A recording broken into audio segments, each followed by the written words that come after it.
um segundo aspecto que nós devemos tocar aqui, que é extremamente importante, na verdade, é o aspecto principal de analisar o assassinato brutal e covarde da vereadora Marielle Franco, é a falência desse caminho parlamentar e as consequências dessas ilusões eleitoreiras, dessa falsa democracia, dessa velha ordem, de que, através dessas vias, a gente vai conseguir encontrar as soluções para o caso da Marielle, ou que, através de um fortalecimento dessa velha democracia, é que mortes como essa serão evitadas. O que tem demonstrado ao longo do curso da história, desde a redemocratização, desde o fim, entre aspas, do regime militar, porque a gente sabe muito bem que as consequências e também muitos aspectos do regime militar continuam vivos e presentes até hoje na sociedade brasileira.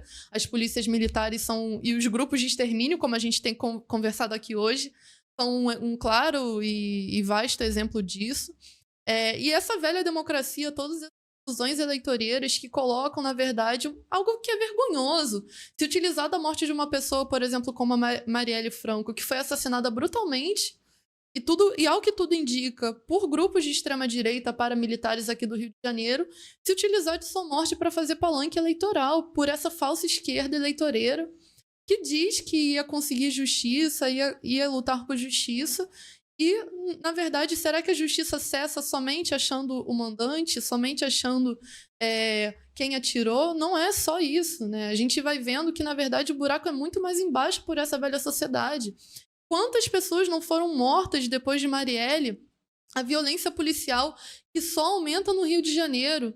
A gente vê que o assassinato de Marielle, pessoal, se deu em 2018, no início de 2018. Em 2019, com o Wilson Witzel aqui no Rio de Janeiro, o que se produziu de massacres nas favelas tá para ser escrito na história. Foram quase 2.000 pessoas assassinadas somente pela Polícia Militar em 2019. Em números, até aquela época, eram números recordes, Henrico. Era algo que a gente não conseguia...